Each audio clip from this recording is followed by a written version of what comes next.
Bueno, buenos días a todos los que nos acompañan. Muchas gracias a todos por asistir. Muchas gracias a los panelistas. Un saludo especial a Carlos porque él es el artífice de toda esta iniciativa. Muchas gracias a los expositores. Pues, algunos veo algunas caras conocidas. Fuimos compañeros de beca en su momento. Qué bueno verlos a todos. La verdad sí, quiero empezar dando las gracias pues, a todos ustedes por asistir, a Carlos por pensar en esta iniciativa, por sacarle el tiempo, por entender que este es un tema importante que necesitamos discutir y que en esta comunidad podemos encontrar personas que pueden no solamente pensar en nuevas ideas, sino aportar soluciones.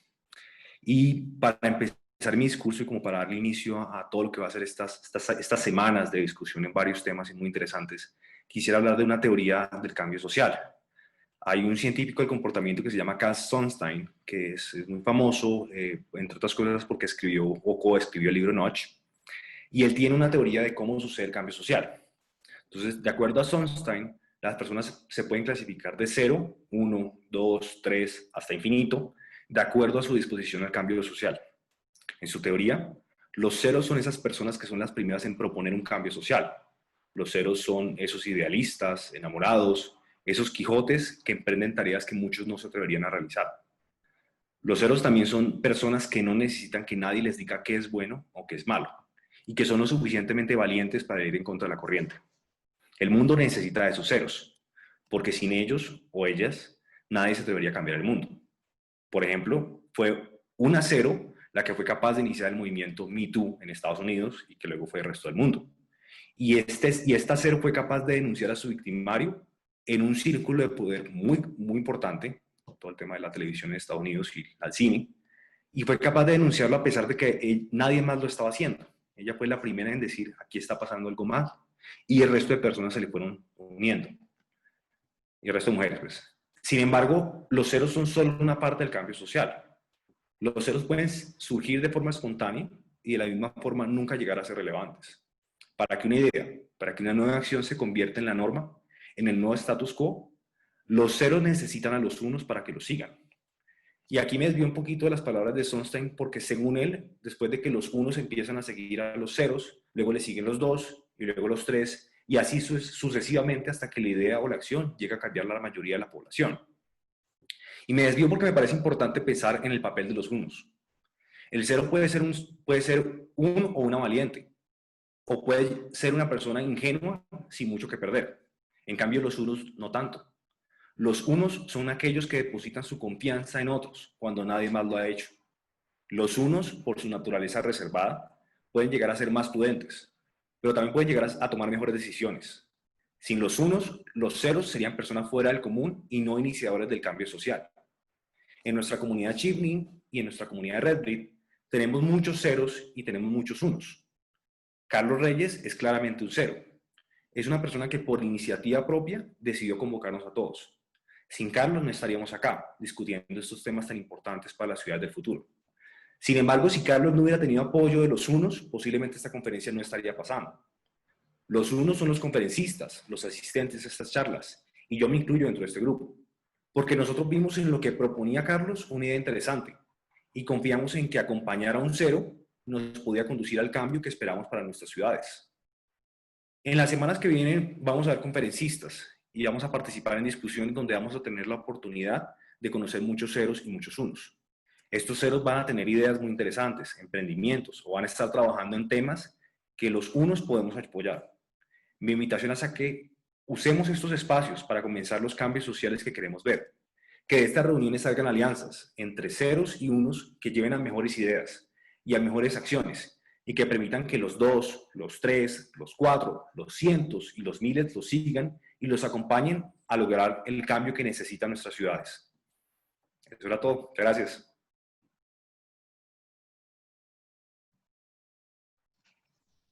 Gracias, Santiago, por tus palabras. Una charla muy inspiradora, como acabas de dar inicio. Eh, y agradezco a toda la gente que se unió hoy, que damos inicio a esta conferencia de ciudades post-COVID. La idea de esta conferencia es convocar a toda la comunidad Chevening, a la comunidad Redbreed y a todas nuestras conexiones a que empecemos a plantear cómo puede cambiar las ciudades a partir de este momento de crisis que estamos viviendo, que ha afectado a muchos sectores Y en este caso, pues nos vamos a enfocar al comienzo con unas charlas preparatorias de movilidad, de revitalización económica, de seguridad ciudadana y unas muy generales de cómo pueden cambiar las ciudades. Esto no quiere decir que no hayan otros temas que no queramos llegar a tomar, pero la idea es dar un primer inicio, encender la llama de cómo podemos el siguiente año, porque esto va a ser un proceso no solo de un año, sino estamos hablando de futuras crisis también, como el calentamiento global, las crisis sociales que vivimos en Latinoamérica y en todo el mundo, que van a requerir que tengamos un rol muy activo en cómo planteamos nuestras ciudades a futuro. Para esto, pues, damos inicio con este evento, que es el primero de los tres que tenemos preparatorios y previo a una sesión final en la que vamos a invitarlos a todos a que primero, pues, veamos unos speakers inspiracionales de cómo podemos llegar a cambiar el mundo, pero las ciudades, pero también invitarlos a que planteemos ya ideas y nos empecemos a organizar como comunidad para hacer estos cambios. Hoy, como el panel de movilidad, tenemos iniciando a Terry Lee Williams, que es un consultor de transporte en Europa para Arup. Arup es una empresa de consultoría que trabaja en todo el mundo. Eh, y Arup ha tenido una experiencia muy grande en temas de movilidad, en planificación de servicios de transporte, infraestructura, sistemas ya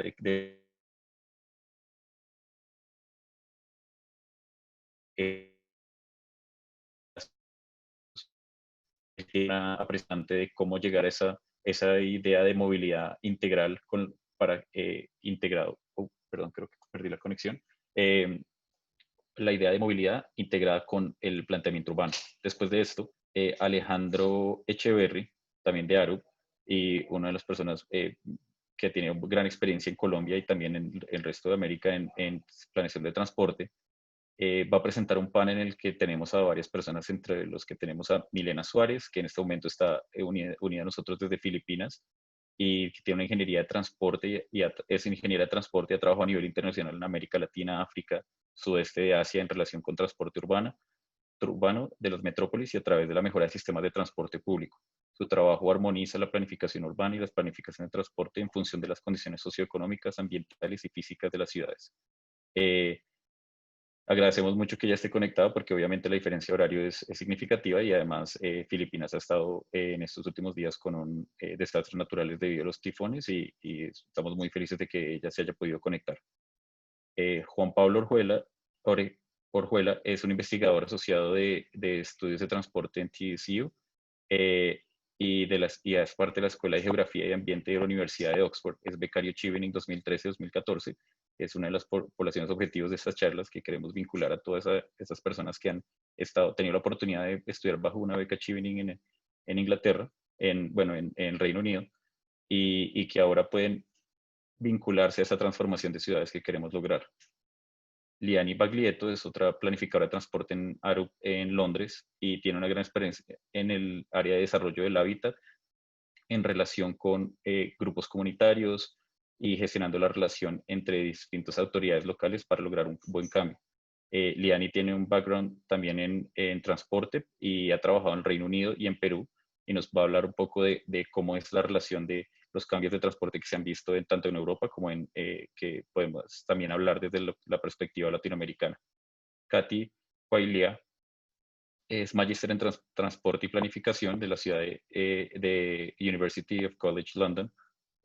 Hizo su maestría recientemente en el 2017 bajo también una beca Chevening y se nos une hoy también para contribuir brindando una perspectiva desde Perú y también desde Alemania, donde en este momento se encuentra trabajando. El moderador para esta charla va a ser José Alejandro Echeverry, quien ha trabajado en San Francisco de los últimos 2 años ya, y antes de esto trabajó en Colombia en Transmilenio, trabajó en Arup Colombia y tiene una gran experiencia con el sector dentro de Latinoamérica también. El orden del día es, empezamos con esta sesión de apertura, una conversación de 5 minutos sobre lo que decimos que va a ser un evento que no termina hoy, sino que continúa hasta diciembre y después de eso queremos plantear esto como un evento iterativo y que podamos seguir trabajando. Vamos a dar inicio ahorita con la sesión de 15 minutos de Terry Lee Williams, que nos va a hablar de las ciudades de los 15 minutos. un panel que va a durar 60 minutos y una actividad de cierre de 5 minutos. Después de esto tendremos una especie de after donde la idea es que las personas puedan participar y conocerse entre otros, poder todos los asistentes al evento puedan dar su opinión sobre lo que consideran podría ser una nueva movilidad post-COVID. Ahora, el funcionamiento de este espacio, tenemos abierto el chat donde pueden hacer las preguntas y también pueden escoger votar sobre las preguntas que vamos a proponer para ir moviendo la conversación del panel.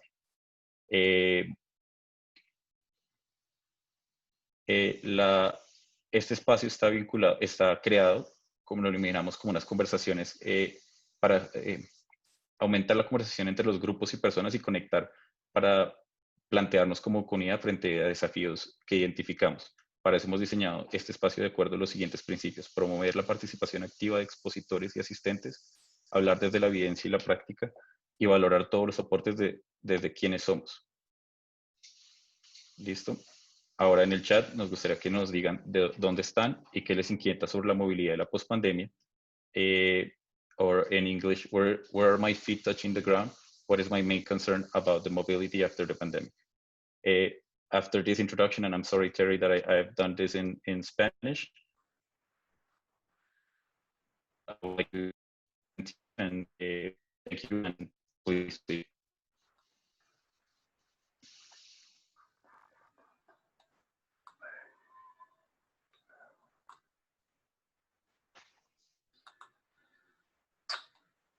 Okay, I think it's working. So, thank you everybody for the invite and to Shivaning for inviting me to this. And I apologise, it is in English. I will try to speak as clearly as I can about a complex subject. So I am really presenting on the concept of recalibration.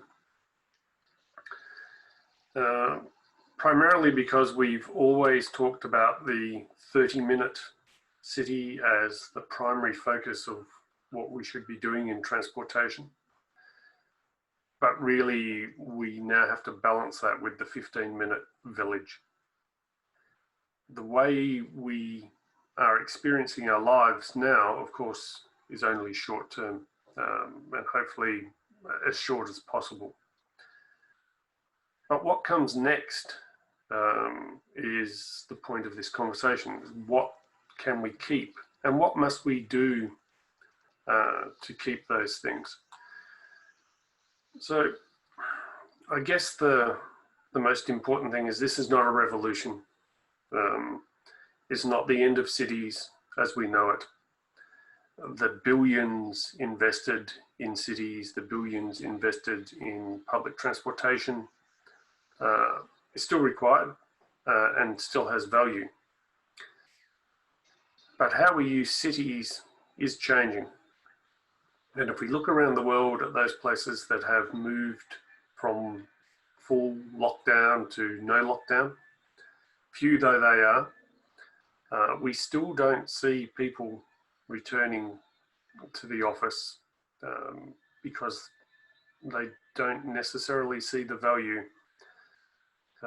And Arup, as a company, has been very lucky to work with a number of governments.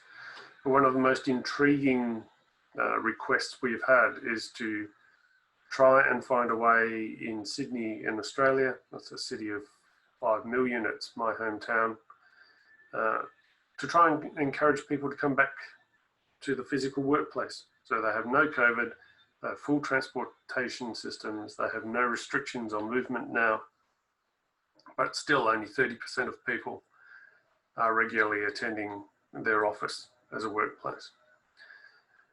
So cities need to become an experience again. There needs to be a reason for people to leave their home office and go to that city.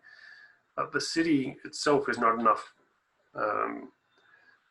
Sure, there are people there, there are coffee shops there, there is food there. But the whole discussion we've always had about people wanting to be in cities has actually been proven to be wrong. People don't necessarily want to be in the city. People really want to socialize with their colleagues, but they want to socialize more with their family and friends in the places that they live. And for this reason, residential areas are flourishing. I've been tracking indicators globally about whether industries that existed in cities to support the knowledge business, so the accountants, the lawyers, the coffee providers, the food providers, are the people who supply those industries and the people who provide those services going out of business because cities have closed down? Or are they changing how they work? For the most part, they're changing how they work. The predicted depth of economic havoc has not occurred. It's been much slower than people predicted. And I mean, the most telling story, I guess, is coffee, of all things. So coffee sales globally, out of home coffee sales globally, have held up quite strongly. They've dropped by, depending on which territory you're in, at an average of about 12% globally. So when you think that city activity has dropped between 70 and 90%, but out-of-home coffee sales have only dropped marginally, then they have to be occurring somewhere else. And that is the case. They have actually shifted to the suburbs. I've been speaking to a number of providers in Ireland about what is really happening at the micro scale. And essentially suburban coffee chains and coffee shops are thriving and making much higher profits with greater sales than they ever have. But unfortunately, the flip side is that those in the city have gone broke. So we need to work out how to deal with that balance and what we want to push for more of and to get back, I guess, and what we would like to do differently. So cities will become an experience again. Residential areas will flourish, but the gain in value will be at different rates and in different places. So everything that we walk to in the city, so if you think of us, you know, we always talk about 30-minute city. How long does it take you to get to the city and how many things can you do in the city? But when you're in the city and you occupy a desk in an office, you are a slave to the machine. You don't have much time. And so your experience of the city is within a couple of 100 meters of the base of your office building. And what activities do you engage with in that space? So coffee, food, haircuts, clothing, anything you can do in, you know, roughly 15 minutes of the base of your building. Most of these things are transferring to be within 15 minutes of where people live. This is not necessarily revolutionary, because some places have been like this forever. I mean, Amsterdam is the best example of a city where everybody works in business parks, but all of the life, all of that stuff that you would typically see in cities actually occurs in the residential areas. But it means in these residential areas that essentially we're focusing on walking and cycling, possibly a small bit of driving. But the amount or the volume of transportation that we're required to get to the city every day has lessened. And there is a real benefit to focus on, because that last 10% of the supply that we put into the system to deal with the very top of the peak is very expensive. For all governments, they have fleets much larger than they would use for all-day servicing. They have costs much higher than they would really like to have, just to deal with this artificial workday where you must start at a certain time, you must end at a certain time, and peaks are between 1.5 and 4 hours, depending on which city you're in. So if the peak flattens and all-day demand rises, you still need the systems and you still need the supply, and your centres are still by far the busiest place that you'll have in your entire network. But they won't have this very sharp volume at either end of the day. That should be something that we seriously think about when we're talking with cities about what do they do with their assets. They should not abandon their assets. They should not abandon investment in the public transportation system. They should seriously rethink how they apply that. There will be a drop in ancillary services in cities because there will be less people in cities each day. So the Moretti effect, which economists love to quote about cities, is the story we've told of cities about how fantastic they are in building collaboration. You put all these people together, they rub against each other, and somehow innovation sparks. And because of that, for every knowledge worker, 2.5 times the value of that knowledge worker is invested in other services. But those knowledge workers will no longer be in one place, they'll be in 2 places. When they're working at home, they will be creating employment locally. They will, in fact, help a lot of people who are the lowest paid people travel a lesser distance to have gainful work. And they will have shorter work days because they don't have to spend an hour getting to work, but also they don't have to get in much earlier to set up ready for this peak. So there are a lot of benefits to having localized business. There are a lot of disbenefits because the more people with more money who spend it locally, the more valuable property becomes in a local district. And so gentrification may happen. We may accidentally start to price out the benefit, but that's a long-term thing. And we need to, again, think about what the land use policies are that we want to put in place that capture some of these benefits and hopefully stop some of the disbenefits. So commercial property, what do you do with those office blocks? There's been some stunning changes in investment profiles globally because the people who spend the money don't really know whether there's a future market. But if you look at some of the surveys, and we've collated, I think it's over 70 international surveys now, there's a kind of a 40% of the entire workforce want to work from home 40% of the time, 40-40 slash we call it, seems to hold relatively constant globally. So that's saying in another way that 60% of people at some time will want to be in the city, 60% of their work time. So that property has value. It has lesser value than it once had. But to grow the attractiveness of the office and what it is used for is very important. Prior to this call, a few of us were just discussing our own personal experiences, and most of us haven't been to an office in 7 months.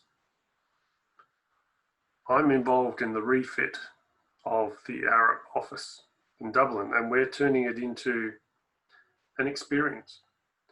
It is a place that you will come to collaborate and to commune with your workmates and people that you share an interest with, and to have those occasional accidental brushes with other people that spark ideas. But we will not require anybody ever attend the office 5 days a week as a working condition. Nothing that we do can't be done from home. Some things that we do can be done better around a table very rapidly, much more productively. And so we will try to ensure that we set times for people to have that experience that's beneficial to them, that makes them want to be there. And also to build on the social experience. One of the things that's become apparent in human resources surveys globally is the stickiness, the attachment people feel to the business that they work for has diminished very rapidly during COVID. So we have to think, what do you use that space for? Well, you use it to commune. That is still a work function. How much of it do you need? Probably less per company if you manage it well. And that's another thing for planners to think about.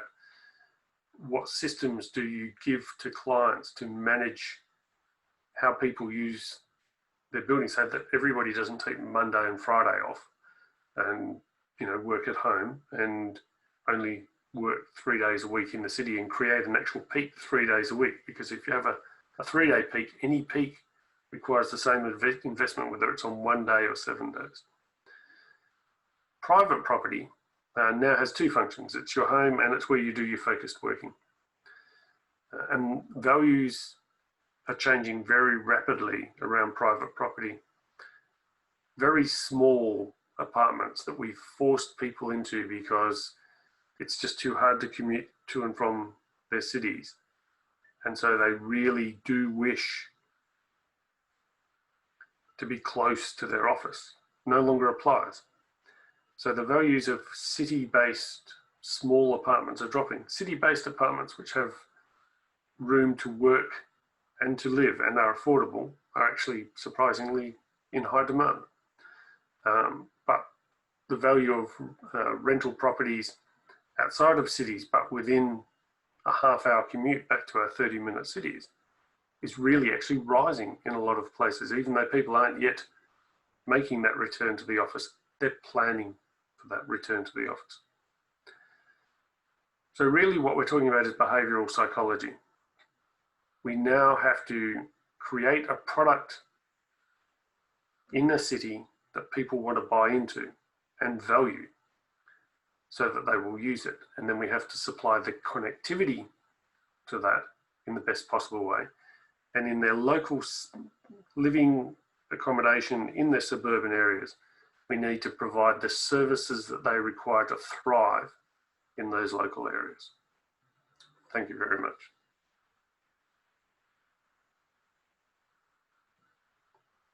And now I have to work out how to exit. There we go. Thank you, Terry. Very compelling, the evidence of this changing trends and resistance to trends as well. I want to open the space for people to ask any questions. Please use the Q&A button if you want to add any questions in English or in Spanish, and we'll translate them for Terry. We'll keep the Q&A button open for any questions. You may ask these questions in English, and Terry might be able to. Oh, here it is.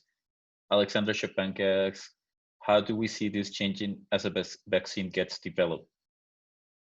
Yes. Yeah, so I don't think it will change significantly.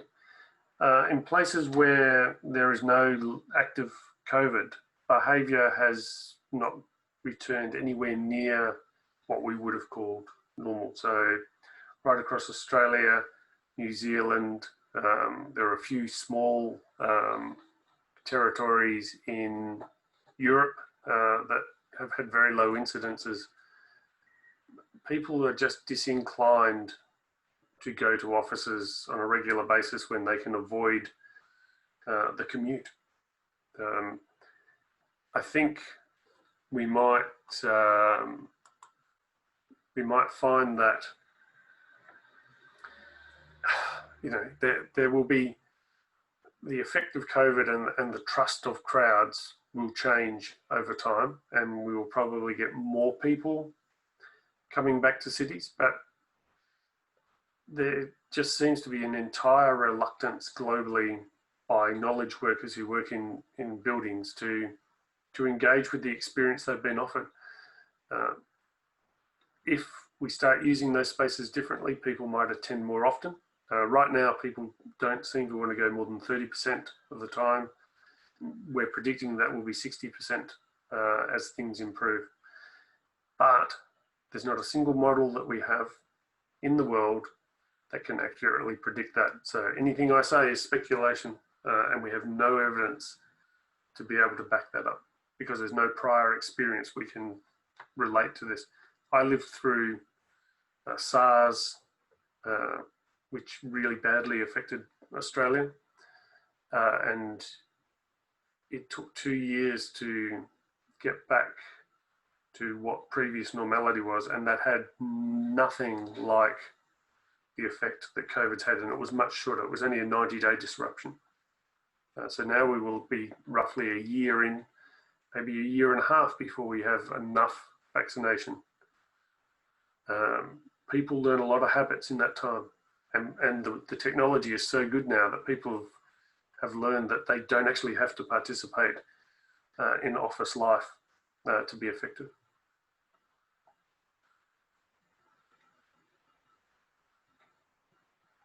And I can't answer a question about Lima, I'm sorry. But a 15-minute city is about walking, it's not about driving. So if you have footpaths and you have shops and services, they might only be a couple of minutes away. Thank you, Terry. And actually, Latin America, it's very dense and also...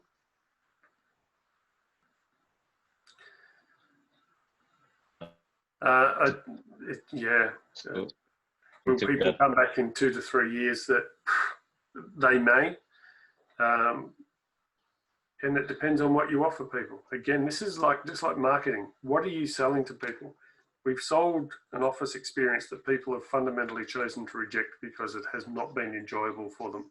And if you've got terrible traffic, people are less likely to attend if they are given the opportunity.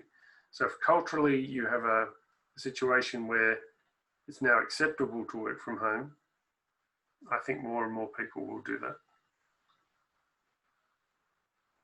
Great. Thank you, Terry. We'll keep the chat open, the Q&A open for any questions. Do you mind answering some of them with typing while we move into the panel?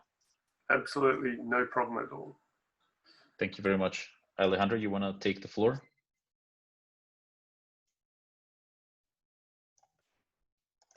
Sí, hablo en español, ¿verdad? Yes, we're now moving to a Spanish conversation, Terry. Thank you, and please don't hesitate to ask me any questions if you want to intervene. All right, Alejandro, por favor, continúa. Bueno, buenos días, tardes y noches a todos. Con este panel tan global, creo que hay que saludar así.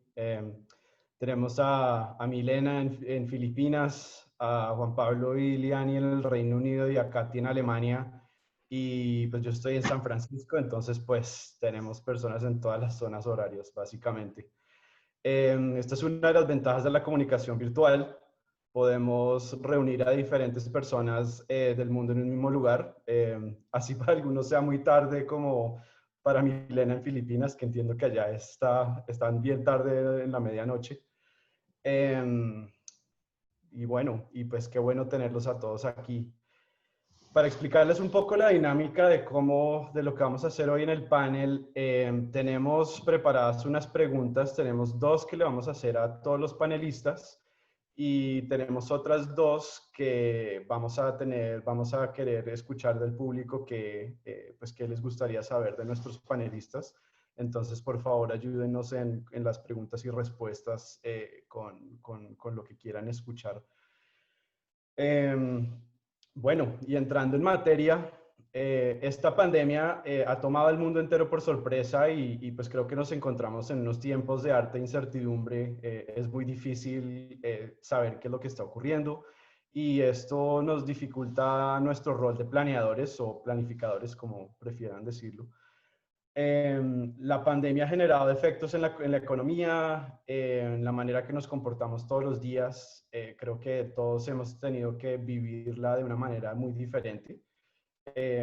Pero pues lo que nos une realmente es esta gran incertidumbre que tenemos alrededor. Y pues en la planeación de transporte podemos decir que la pandemia se puede analizar en 3 etapas. Una primera, que es el shock, que realmente es el momento cuando ocurre todo y pues realmente nos toma por sorpresa y no sabemos qué hacer y hay muchas cosas ocurriendo y muchas diferentes opiniones. Hay un momento de adaptación cuando entendemos un poco mejor cómo están funcionando las cosas y posteriormente hay un momento de shock, un momento de nuevo normal donde pues ya tendríamos como superada la pandemia. Entonces, pues nos gusta pensarlo de esta manera. ahora mismo nos encontramos más o menos entre la etapa de shock y adaptación. Entonces, pues estamos empezando a entender los retos pues de esta pandemia y pues adaptarnos un poco a lo que viene en el largo plazo. Y bueno, pues ya no hablando más y dejar que hablen nuestros panelistas, comencemos con las preguntas. Entonces, empecemos por Milena. Milena, durante este tiempo de pandemia hemos visto varios cambios en los patrones de movilidad. ¿Cuáles han sido las vulnerabilidades en los sistemas de movilidad que se han hecho más evidentes durante este tiempo? Bueno, buenos días, tardes, noches a todos. Gracias por la invitación. Yo quisiera, digamos, iniciar con esta respuesta en dos, digamos, dándole perspectiva como en dos partes. La primera es que los patrones de movilidad ciertamente responden, digamos, a la dinámica urbana o a la forma urbana que tenga cada ciudad. Entonces, por ejemplo, no podemos comparar San Francisco con Tokio o Bogotá con Nairobi o Manila con México, a pesar de que pudieran ser muy parecidas en temas de tamaño, densidad, interacción y desarrollo. Cada ciudad es muy particular dependiendo de no solamente del tema urbano, que quisiera en este momento como llamarlo el tema del hardware como infraestructura, sino también en el software, que tiene que ver con todo el tema de las personas, de cómo es el perfil socioeconómico, la edad poblacional, el nivel de educación, su estado de salud. No es lo mismo hablar de la población que está en Europa envejeciendo que hablar de la población latinoamericana, que es bastante joven. Y bueno, entonces, digamos que entrar, digamos, como a hacer generalizaciones es muy, digamos, es muy arriesgado porque, digamos, no se puede decir que los patrones que están pasando en este momento de movilidad que pasan en Estados Unidos o en América, en Norteamérica, son los mismos que pueden pasar en Asia o en América Latina o en África. Entonces, sin embargo, hay unos temas que sí son comunes, que, digamos, han ido como transversales a cada sector, a cada región. Y básicamente es que definitivamente sí hay, en el patrón de movilidad, hay una restricción a la movilidad. Y en esa restricción de la movilidad tenemos de todas maneras un uso muy intenso del transporte público en mujeres, porque son las mujeres las encargadas de hacer muchas labores de cuidado, el tema de las compras, los niños, los desplazamientos, siguen siendo las mujeres quienes salen más a las calles a hacer las compras y a comprar los medicamentos y a comprar los tapabocas y bueno, todas estas cosas. Siguen siendo las mujeres quienes son más presentes en este tema del transporte público. El siguiente tema que, digamos, lo he visto mucho en Filipinas, no sé cómo estarán en realidad en Latinoamérica, pero aquí en general en Asia hay una infraestructura peatonal, digamos, no voy a generalizar toda Asia, pero en muchos países en Asia hay muy poca infraestructura para los peatones o para las bicicletas. Entonces, digamos que cuando se acaba el transporte público, porque uno de los grandes focos de contagio era el transporte público, o sigue siendo el transporte público, pues ahí se evidencia la falta de infraestructura para el peatón, para la bicicleta o para modos individuales. Entonces, ahí es donde uno evidencia grandemente cómo es digamos, la falta de equidad en el acceso a los sistemas de transporte o de movilidad, digamos, en cada ciudad. El otro tema que creo que también va muy transversal es el tema de los costos de operación. Yo creo que no es un secreto para nadie que todos los sistemas de transporte público en el mundo están en una condición financiera muy vulnerable, muy precarios. Y así como hubo países que se metieron la mano, digamos, al bolsillo para apoyar las aerolíneas y sacarlas adelante, hubo países que también se metieron la mano al bolsillo y apoyaron sus sistemas de transporte masivo. Entonces ahí podemos ver los temas, por ejemplo, en Hong Kong, en Tokio, en Singapur. Es decir, bueno, Singapur, Malasia, estos países son otro fenómeno porque en estos países no hubo, digamos, como tanta dispersión o no hubo dispersión de COVID. Y lo otro que estamos viendo dentro de esos patrones de movilidad son los sistemas emergentes de movilidad individual. También estamos viendo, y esto es generalizado y lo vemos mucho por las redes sociales, la adaptación del espacio público para nuevas actividades. Entonces, la transformación de vías en ciclorrutas, el tema de las plazas, ahora son restaurantes o andenes que se están usando de otras maneras que antes, o sea, se le está dando un nuevo uso a los espacios urbanos. Dentro de esos patrones de movilidad, ¿qué vulnerabilidad tenemos en esos sistemas de movilidad? Primero, el desconocimiento del perfil del usuario y su necesidad de viaje. A estas alturas, muchas ciudades todavía no saben cuántos viajeros tienes, para dónde vas, de qué perfil son, qué necesitan, cuánto tiempo van a durar. La alta concentración de servicios, o sea, que la gente sí o sí de todas maneras se tiene que seguir desplazando a los centros de negocio. Entonces, en el caso de Bogotá, pues la gente que vive en Soacha todavía tiene que seguir desplazándose al centro de la ciudad, o las personas que viven en Suba todavía tienen que seguir desplazándose al centro de la ciudad.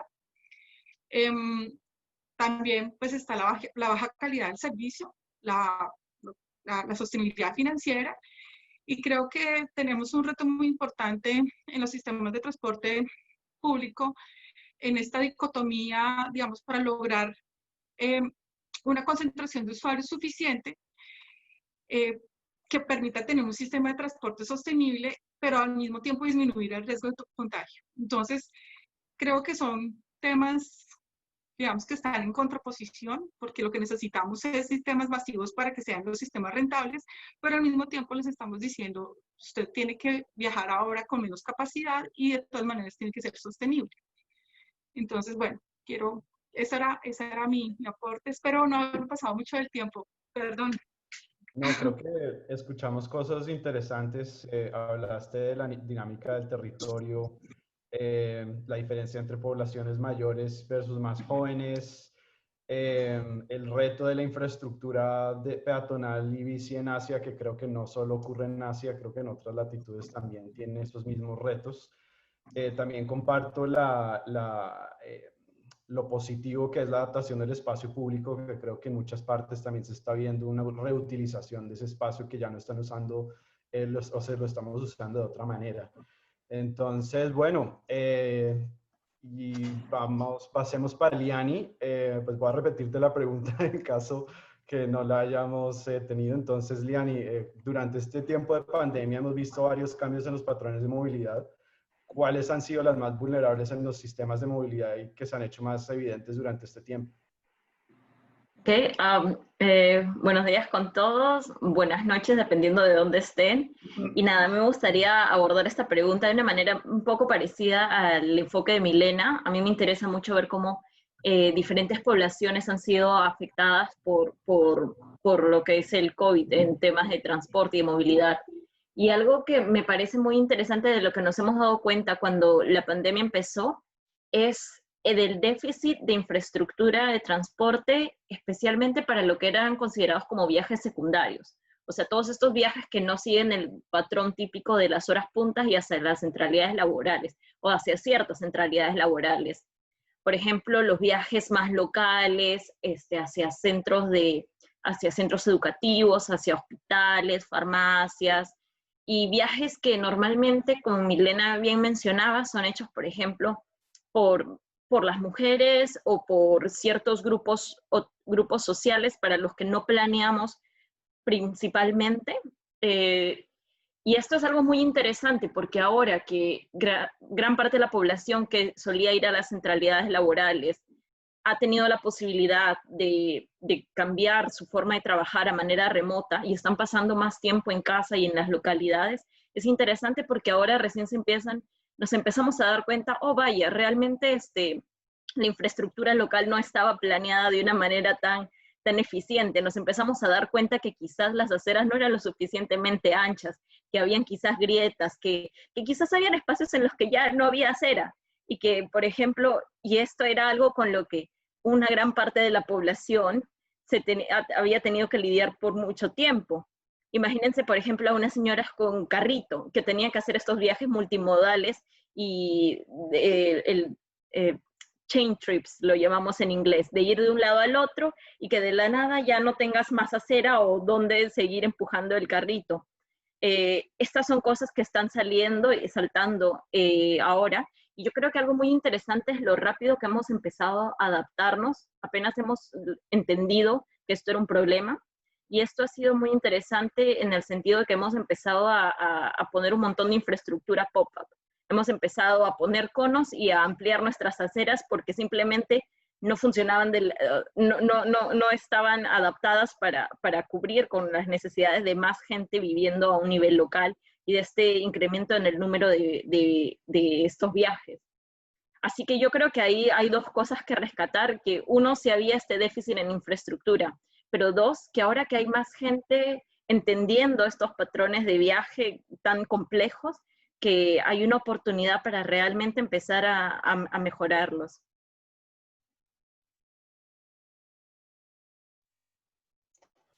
Okay, gracias, Liani. Importante el tema de déficit de infraestructura, pero creo que también es igualmente una oportunidad de, pues, de reutilizar la que tenemos.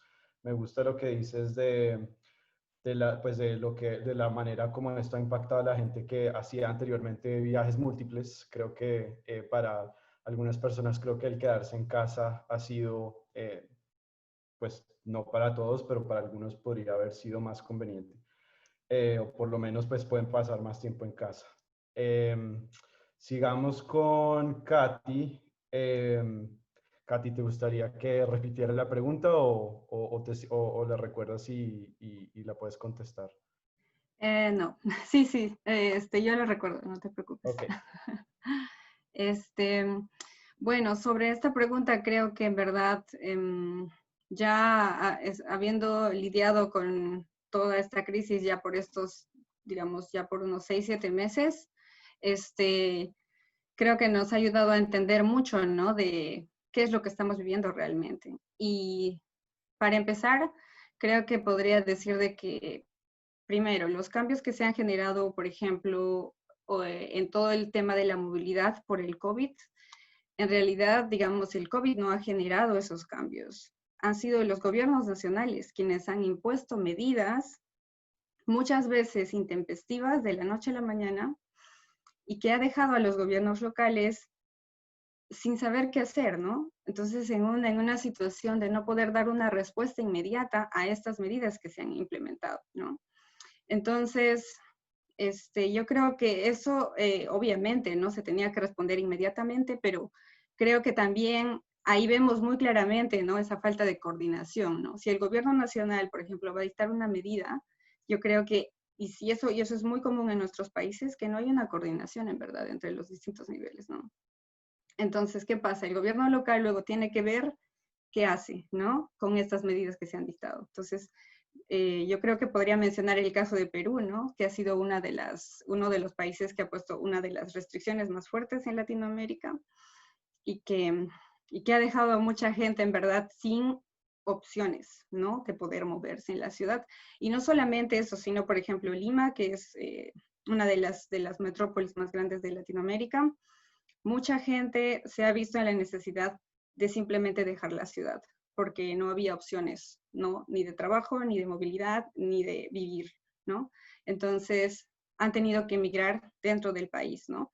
Para estar de una forma más segura, ¿no? Entonces, ha habido muchas reacciones que se han suscitado a partir de ello. Y bueno, sobre los cambios en movilidad, de hecho hay cambios de todo tipo, ¿no? El tema de mayor movilidad por medios no motorizados, la caminata, la bicicleta, también la reducción del uso del transporte público por el tema, ¿no? del contagio, y también del uso del transporte privado, porque simplemente por las restricciones, ¿no? Que no ha permitido que el transporte privado, ¿no? O que la gente se mueva en transporte privado. Otros cambios que todos hemos visto, bueno, el incremento, ¿no? Que ya muchos lo han mencionado, el incremento en el trabajo desde casa, también en las ciudades de casa, también el tema de el comercio en línea, ¿no? Pero todo esto, digamos que es un cambio bueno, ¿no? Pero también requiere otras cosas en el lugar, por decir buena conexión a Internet, que no es algo que la mayoría lo tenga, ¿no? Y que es hasta ahora un problema para gran parte de la gente, ¿no? También el tema, ¿no? De, por ejemplo, el incremento de los servicios de delivery, que se ha incrementado, ¿no? Porque la gente está en su casa, pero también eso genera mayor incremento, ¿no? En, por ejemplo, la logística urbana, ¿no? Entonces, ¿cómo eso está afectando en nuestra ciudad, ¿no? Y cuáles son esos cambios que se han generado también a partir de ello. Y bueno, sobre las vulnerabilidades generadas de esto, yo creo que, como ya lo han mencionado varios, el tema de la inequidad creo que ha sido lo más fuerte y lo más claro que hemos visto en nuestras ciudades. Mucha gente que simplemente porque ellos confiaban en el transporte público para poder llegar a sus trabajos o incluso para moverse en la ciudad, una vez que el transporte público fue afectado, no tenían opción, ¿no? Entonces, se ve muy claramente esas diferencias, ¿no? Entre los distintos grupos sociales y la inequidad, ¿no? Que se tiene con las poblaciones que tienen menos. Y el tema de la accesibilidad también, ¿no? Poblaciones que se han visto, digamos que, alejadas, ¿no? De todas las oportunidades de trabajo o de socialización o de estudio o de cualquier tipo de actividad, ¿no? También yo creo que ha sido súper claro para nosotros ver la fragilidad de nuestro sistema de movilidad, ¿no?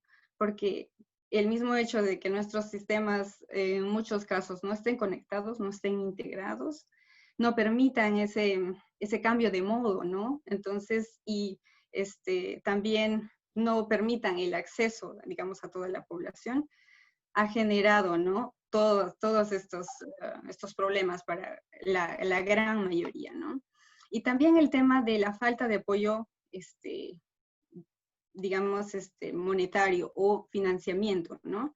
Por ejemplo, una vez que el sistema de transporte fue afectado y no podía, ¿no? Es por el tema del servicio que tenía que reducirse y todo, ¿cómo hacemos para que siga funcionando, ¿no? Entonces el gobierno tenía que empezar a poner dinero, no solamente, o sea, para que funcione primero, para que siga funcionando, pero no solamente para eso, sino para también brindar las condiciones sanitarias necesarias, ¿no? Entonces limpieza, luego todo el tema, ¿no? De distanciamiento, ¿no? Entonces, por un tiempo yo creo que ha sido un tema bastante difícil que los gobiernos han tenido que ver, resolver, y mucha gente se ha quedado sin un sistema de movilidad, ¿no? Y eso se ha ido resolviendo en los meses, en los recientes meses. Y gracias, Katy. Cosas que me gustaría resaltar de lo que dijiste. Dificultad de respuesta inmediata, falta de coordinación. Creo que eso es algo que hemos visto en todas partes. Pues esto nos tomó a todos por sorpresa. Creo que ha sido un proceso que se ha vivido de manera muy diferente en diferentes lugares en el mundo. Me gustó mucho lo que dijiste de inequidad, porque creo que esa es de las cosas más críticas. Las personas pues, que estamos aquí, creo que somos personas que tenemos un techo y tenemos internet en nuestras casas. No todo el mundo tiene esas oportunidades, entonces pues creo que tenemos que entender que esto ha generado unos cambios muy abruptos para personas que, como decías, dependen del transporte público para llegar a su trabajo. Y pues el transporte público siendo vulnerable, tan vulnerable como dices, depende de los ingresos, es muy difícil mantener estas operaciones, sobre todo en los sistemas que reciben menos subsidios o que no reciben subsidios en lo absoluto del gobierno. Entonces, bueno, Juan Pablo, ¿qué nos cuentas de este tema? Hola, un saludo a todas las personas conectadas muchas veces más que todo, digamos, dentro de las ideas que tenía, creo que las panelistas lo han mencionado ya a profundidad.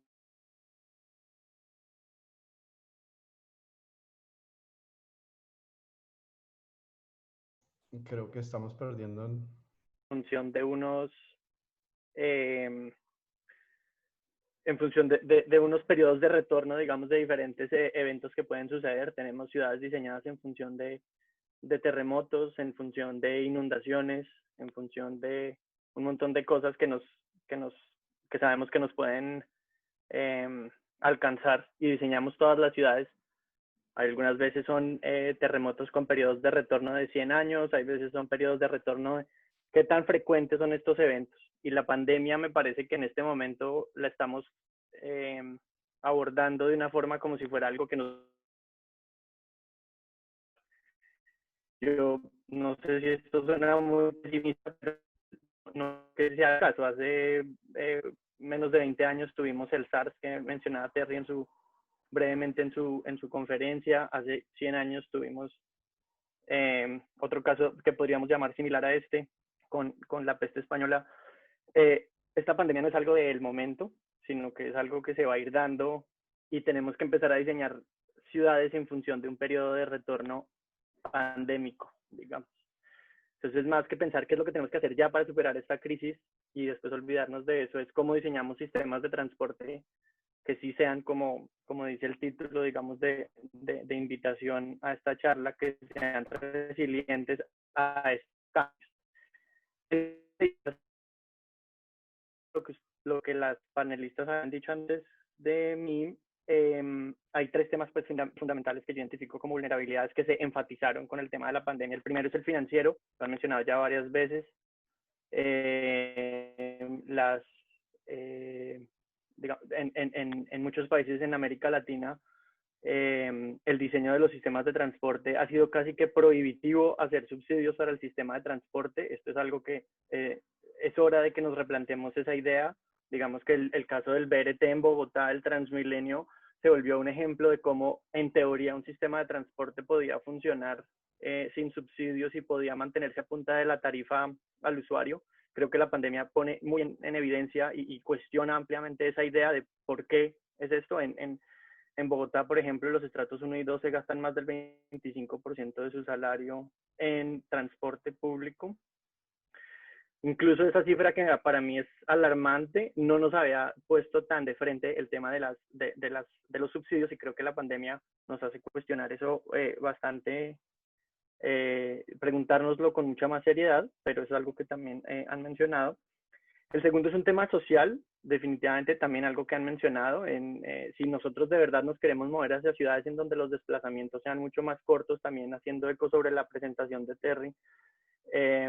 Tenemos, por ejemplo, en Colombia tenemos ese, de pronto con buenas intenciones, pero que se ha convertido en una defecio de las divisiones por estratos. No podemos tener una ciudad de 15 minutos en las que el estrato 6 y el estrato 1 viven en opuestos de las ciudades. Eso no funciona y generaría unos guetos que en términos de movilidad social serían un costo altísimo. Tenemos una ciudad donde el sistema de salud es un sistema bastante pobre para unos y excelente para otros, y entonces también tenemos esa división de a qué hospital tengo acceso cuando yo pago la EPS, cuando yo tengo una EPS o cuando pago una prepagada en su plan premium. Entonces tengo acceso a todos los hospitales, y queremos de verdad generar una ciudad en la que la movilidad y el acceso a la salud sea amplio para todas las personas. Necesito desmontar ese tipo de sistemas. La educación, si yo soy la persona encargada de llevar a mis hijos al colegio y el colegio en el que estudian es un colegio privado que queda a grandes distancias de donde yo vivo, la ciudad de 15 minutos y los desplazamientos cortos no son una buena alternativa.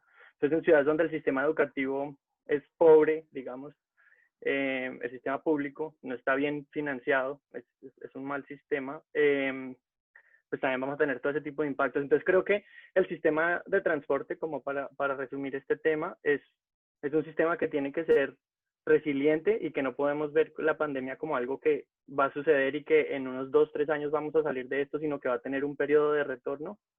Y segundo, que el sistema de transporte responde a unas dinámicas sociales, financieras, y eso que no he empezado a mencionar, el tema del diseño patriarcal que digamos, prestando ahí algo de la literatura feminista, pero pues las otras panelistas también lo han mencionado, de nuestro diseño de transporte, cómo pone en desventaja a las mujeres que habitan nuestras ciudades. Entonces, todos esos temas sociales son los que el el transporte siendo un medio y no un fin, un medio para acceder a lo que nos ofrece la ciudad. Son todos esos los temas que creo que se resaltan en estos momentos, y que es esta la oportunidad para reconstruir no solo un sistema de transporte que no nos contagie del COVID, sino que nos ayude a dejar atrás unas herencias que tenemos de segregación social, de segregación racial, de segregación en función del género. Y pues entonces esta es la oportunidad precisamente para reconstruir todo ese tipo de andamiajes que se han construido alrededor de esto. Gracias, Juan Pablo. Creo que es muy importante, me gusta mucho que hables de diseño de ciudades, que hay ciudades que están diseñadas para múltiples tipos de desastres naturales, pero pareciera que no hemos pensado completamente en cómo diseñarlas para una pandemia que puede ocurrir en cualquier momento de la historia, y que inclusive personas como Bill Gates ya estaban hablando de esto antes de que ocurriera. Entonces creo que eso es muy importante. Y también quiero resaltar lo que dices de cómo el transporte público responde a dinámicas sociales y financieras, y cómo realmente está diseñado poniendo en desventaja a la mujer. Y creo que estas son cosas que se están empezando a entender, y creo que hay que trabajar con mucha más profundidad pues para poder diseñar sistemas mucho más resilientes. Y creo que con esto Juan Pablo habló mucho de cómo tenemos que pensar el transporte hacia, más adelante. Entonces, esto es una buena transición para la segunda pregunta, y es que algunos de los cambios que han ocurrido en el transporte, o pues la manera en que nos comportamos, pueden ser de momento, como hablamos de shock o corto plazo. Pero entonces ahora la pregunta sería, ¿qué patrones y tendencias en movilidad pueden haber cambiado en el largo plazo a raíz de la pandemia? Y pues ahora que Juan Pablo estabas hablando de este tema, me gustaría que empezaras tú pues a decirnos qué opinas, cuál es el impacto en el largo plazo que podemos ver. Me cogió Alejandro aquí cambiando la luz para ver si me comentaban por ahí que no me estaban viendo tan bien los perks de la diferencia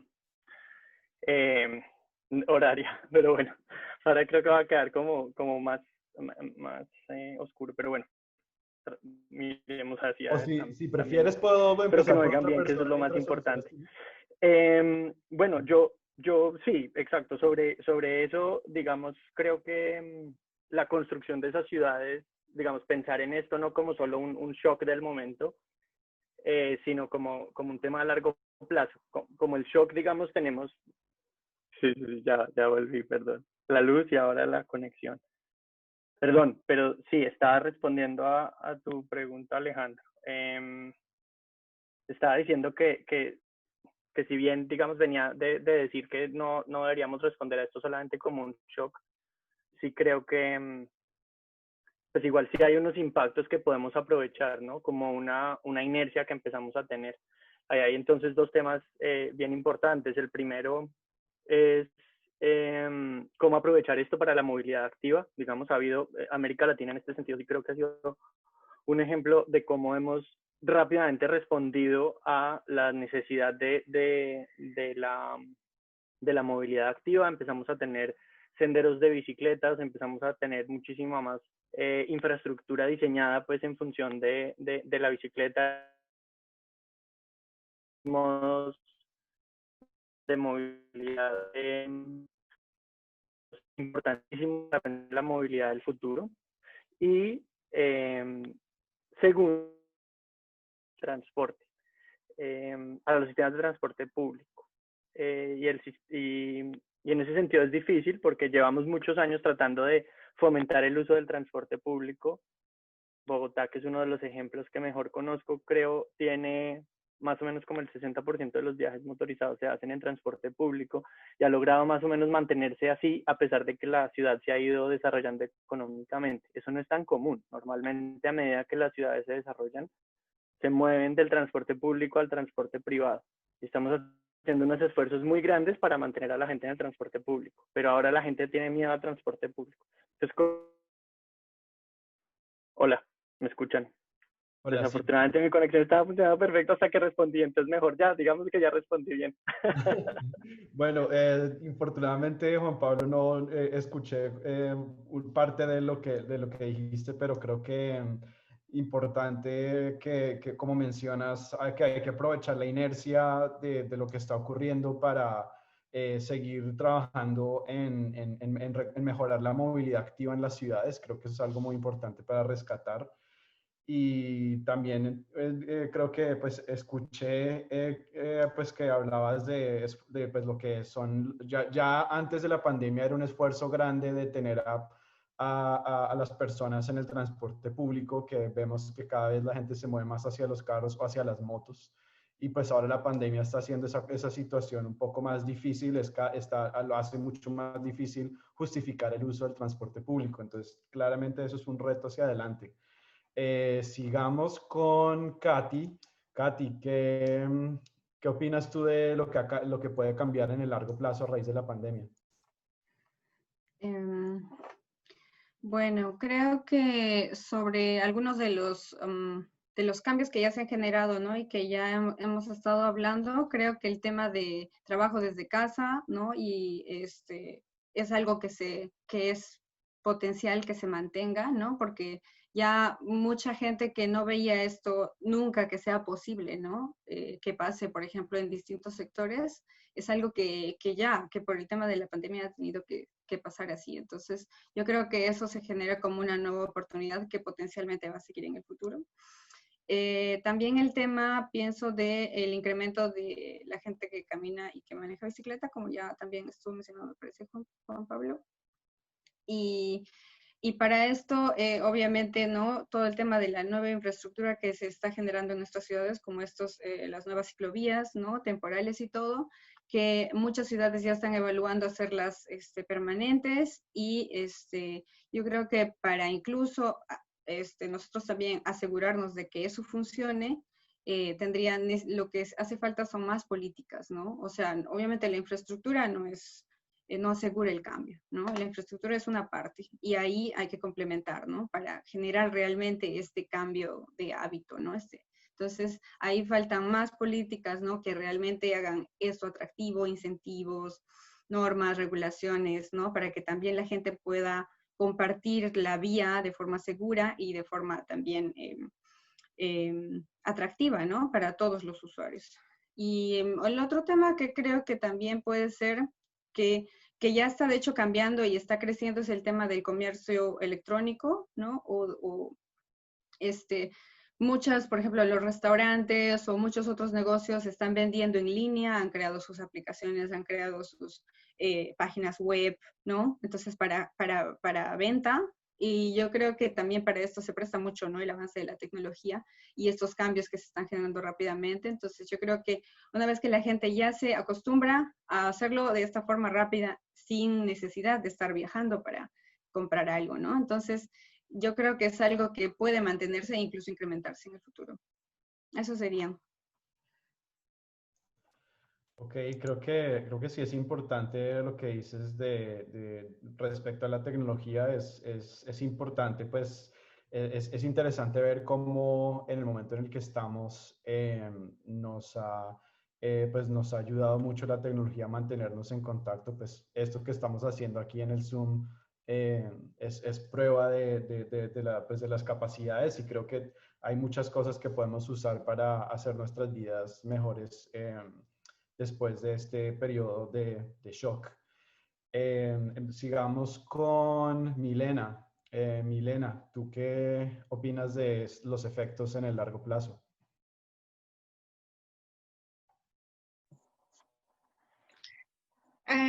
A mí me gustaría de pronto un poco retomar un poco lo que estaba mencionando Santiago. Santiago, ¿verdad? Desde Oxford, el investigador Juan de Pablo. Oxford, Juan Juan Pablo, Pablo. perdón, sí. Hay muchos, digamos, este tema es apasionante, hay mucho de dónde cortar y de dónde armar nuevas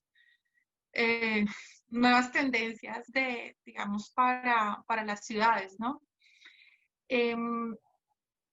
Y bueno, y sí, hay que seguir con este tema, digamos, vamos con una inercia, tenemos un motor, y creo que aquí lo más importante que ha cambiado, digamos, como en temas de movilidad, son todos los agentes, todos estos detonantes para la innovación.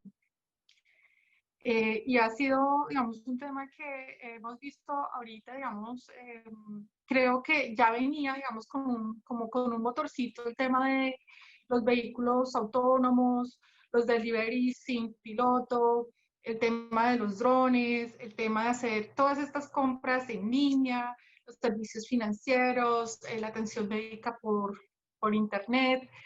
Eh, bueno, o sea, todas estas cosas ya venían ahí como con su, eh, digamos, como con su desarrollo propio, pero yo creo que en este momento, pues es más que obvio y necesario. eh, para ser sinceros, a mí el tema de la ciudad de 15 minutos no me suena. Me parece muy bonito, muy romántico, digamos, para París, para Madrid, para Barcelona, en ciudades que han sido configuradas como con un tema equitativo, donde los pobres pueden vivir al lado de los ricos y no pasa nada y todos comparten el suelo. Y los que vienen de unos modelos socialistas o comunistas y todos tienen acceso a los mismos servicios sin importar cuánto sea su ingreso. Pero en nuestras ciudades que tienen tanta desigualdad y con tanta segregación, pues yo creo que el patrón va a seguir igual. Nosotros no vamos a poder cambiar las actividades urbanas mientras no cambien los modelos socioeconómicos y los modelos políticos de cada país. Eh, entonces, en ese sentido, eh, yo quisiera como retomar en lo que veníamos, ¿no? O sea, es decir, sí tenemos un aumento del tema virtual, pero la tendencia no va a cambiar. Y al contrario, creo que... ay, perdón, no sé qué pasa. Y creo que al contrario vamos a seguir, digamos, como con la misma tendencia que veníamos, ¿no? Que es el tema de capturar datos de información a través de los celulares, a través de los GPS, mejorar en los temas de la planeación de los servicios y modelos basados en agentes. Vamos a tener un aumento masivo de movilidad individual. Creo que estamos frente a una oportunidad muy importante para la innovación, porque antes solamente teníamos dos caminos, o el vehículo o el transporte público, pero ahora tenemos una cantidad de modos que están pidiendo área, que se están volviendo masa, y se están volviendo masa en la demanda, en la infraestructura, en los servicios, ya sean para los scooters, las bicicletas, toda esta movilidad individual. Yo creo que está incrementando de manera sustancial en masa y creo que en las ciudades están perdiendo digamos, como el enganche entre lo que está pasando, que me parece muy bueno porque, digamos, aporta tecnologías más limpias, pero está perdiendo el enganche frente al desarrollo de la infraestructura tecnológica para explotar toda esa actividad. Los celulares nos permiten conocer la gente a dónde va, a qué servicios llega, qué actividades tiene que hacer. Entonces, en función de eso, se puede planear muchísimo mejor la flexibilidad y la adaptación de todos estos espacios. Entonces, bueno, eso por un lado. Y en el tema de las lecciones aprendidas, que es la última parte de la pregunta, hay un tema muy clave en eso que es la autoridad, la organización que tienen las instituciones y los estados para generar credibilidad en el servicio, confianza en los usuarios, en los ciudadanos. Creo que el tema de la integración interdisciplinaria o interinstitucional, o sea, este tema ha venido evolucionando. Hace un tiempo los de movilidad no se hablaban con los de planeación urbana. Con el tiempo, el desarrollo urbano se ha tenido que venir articulando con la movilidad, ¿no? Porque antes la movilidad solamente eran pues las vías de transporte, las carreteras. Y ahorita hay un patrón, digamos, o hay una fuerza que está haciendo que los de movilidad y los de planeación se hablen con los de medio ambiente y aparte de eso incluyen todo el tema social. Entonces creo que es muy interesante lograr cómo esas dinámicas, digamos, de integración de gobierno interinstitucional logra como decantar de una manera más real las necesidades de los usuarios y de los ciudadanos en general. Obviamente voy a decirles, aprecio mucho más lo que está pasando en Bogotá en comparación a lo que pasa aquí en Filipinas, donde, digamos, es un sistema totalitario, autoritario total. Es decir, si el gobierno dice no hay transporte público, no hay transporte público. La gente no sale de sus casas, así se mueran de hambre. Pero el gobierno trata, digamos, de darles como algunos alivios sociales. Entonces, digamos que sí creo que en Latinoamérica estamos en una mejor condición de provocar toda esta transformación a través de la innovación de todas estas presiones que tenemos para el cambio, que en ciudades o en países donde hay como unos efectos tan autoritarios y tan controladores y tan totalitaristas con menos acceso a la infraestructura digital. Entonces, bueno, esa es la reflexión que tenga esta pregunta, Alejandro. Qué pena, sí, me gasta un poco más del tiempo, pues es una pasión. No, gracias, y creo que intencionalmente no estoy controlando el tiempo porque pues creo que las respuestas de todos han ameritado el tiempo adicional. Me gusta lo que dices de seguir con la tendencia de capturar datos, de planear un poco más con base en agentes. Creo que eso es algo que ya veíamos desde antes de la pandemia y pues creo que se va a fortalecer. También coincido, pues la autoridad y organización de los diferentes organismos es clave y sobre todo continuar reforzando la comunicación interdisciplinaria. Creo que eso va a ser gran parte del éxito de nuestra planeación en el largo plazo. Entonces, pues bueno, para cerrar esta pregunta vamos a Liani. Liani, ¿qué opinas tú de los impactos en el largo plazo? Ok, ya, yo creo que algo parecido también a lo que justo Milena mencionaba. A mí me gustaría centrarme bastante en lo que es cómo ha mejorado el monitoreo a nivel de recolectar data de transporte y la mayor cooperación que se ha visto. Yo voy a poner de ejemplo el caso de Lima, que a mí me parece un caso muy, muy interesante. En Lima, nuestro transporte público funciona de una manera muy, muy, muy graciosa. Cada operador de bus es como un microempresario. Es un transporte público conformado con una serie de proveedores privados. Entonces, el principal como que objetivo de ellos, o bueno, uno de sus objetivos importantes y bases era ser financieramente sostenibles. Pero al mismo tiempo, y en lo que estaban muy preocupados por sus operaciones propias, era un poco era difícil mantener una coordinación a nivel de todos estos diferentes operadores. En el 2019, muy recientemente, se ha empezado a crear lo que es una autoridad de transporte urbano para Lima y Callao, que es como una especie de agencia que coordina a estos diferentes operadores. Pero recién esto es algo muy, muy, muy reciente. Entonces estábamos aún navegando cómo esto iba a funcionar. Y en eso nos llegó lo que es la pandemia. Y por estas mismas dinámicas de que estos diferentes proveedores tenían que mantenerse de una manera financieramente sostenible, es que la autoridad ha tenido que empezar a ayudarlos un poco en el sentido con los subsidios. Pero al inicio, cuando se planteó por primera vez esta medida, fue totalmente como que descabellado. Decían, ¿cómo vamos a subsidiar si ni siquiera tenemos data? No, esto no se puede. Pero de ahí cuando empezaron a darse cuenta que la pandemia ya empezaba a seguir un poco más hacia adelante y que en Lima la mayor parte de la población toma el transporte público, es algo indispensable. Y que cuando las personas tuvieron que empezar a salir a trabajar porque simplemente o si no había cómo seguir, y empezaron a amontonarse en los buses y la autoridad empezó a decir, no, tenemos que poner límites en los buses. Pero de ahí los proveedores empezaron a decir, ok, pero si tenemos límites de capacidad, no podemos seguir siendo financieramente sostenibles. Entonces han dicho, ok, vamos a subsidiarlos, pero en base a kilometraje. Entonces, esto ha sido muy interesante porque han empezado a monitorear más el número de pasajeros que llevan, a cuáles horas, las rutas. Había empezado a haber mucho más comunicación entre ambas agencias. Y algo que me parece muy interesante es que esto no solo se ve en Lima, sino que también lo he visto acá en Londres, como diferentes actores y proveedores de transporte empiezan a hablar más entre ellos. Y no solo proveedores de transporte, sino también con la ciudadanía misma, como la ciudadanía misma se ha involucrado más en la construcción de lo que es la movilidad. Y es algo que me parece muy interesante y que yo creo y espero que se mantenga a futuro.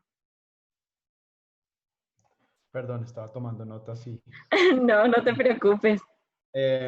Bueno, pues creo que oigo que nos hablas del tema de la nueva los esfuerzos de coordinación territorial en Lima, Callao. Creo que pues eso es algo que es clave resaltar, que tenemos que empezar a pensar más en territorios y no solamente en nuestros límites de ciudades. Creo que Bogotá está pasando por algo similar, donde pues recientemente se aprobó una autoridad metropolitana y pues es algo muy temprano para saber eso exactamente qué va a hacer, o bueno, pues yo estoy un poco desconectado, pero pues hay muchas oportunidades en este tipo de integraciones.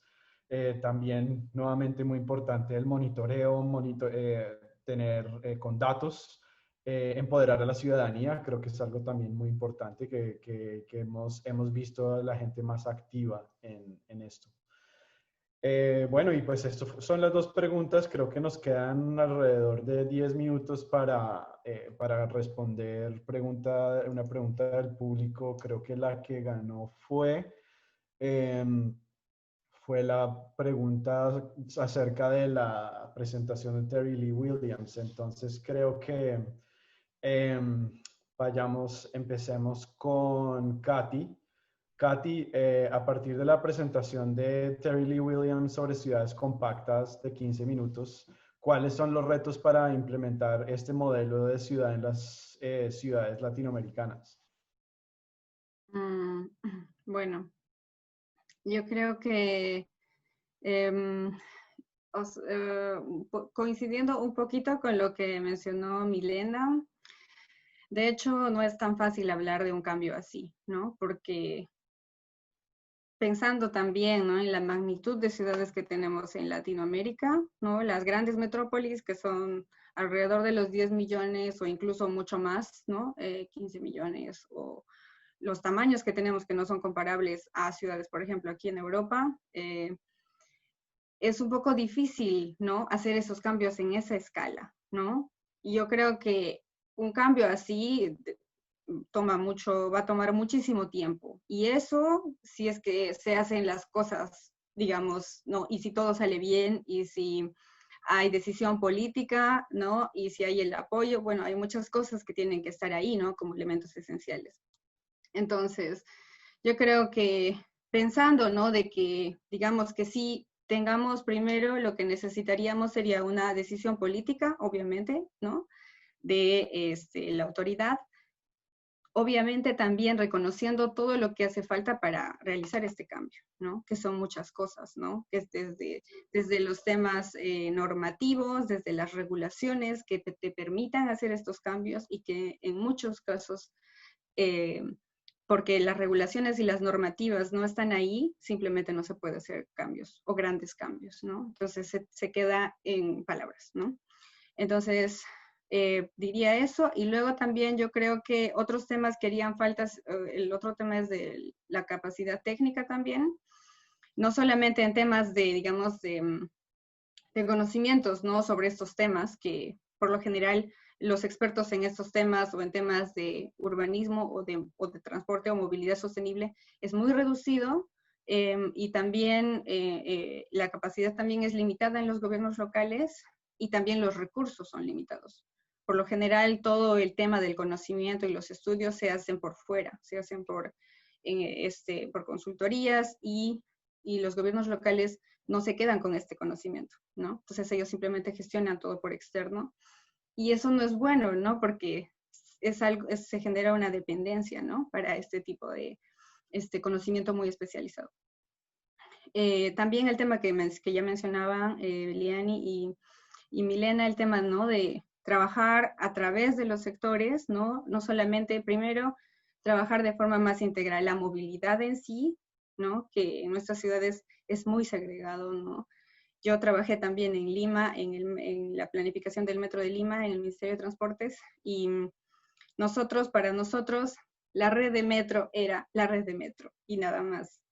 El BRT lo ve los que ven el BRT. y así, ¿no? O sea, es muy segregado, ¿no?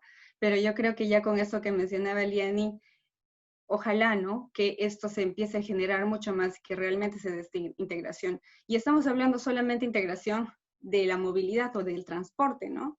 Y todavía necesitamos mucho más. Hay que trabajar con otros sectores, ¿no? Con el tema de el uso de suelos, los aspectos económicos, los aspectos sociales, ¿no? Entonces, toda una serie, ¿no? De colaboración y de cooperación que tiene que ir cambiando progresivamente, obviamente. Esto no va a ser un cambio inmediato.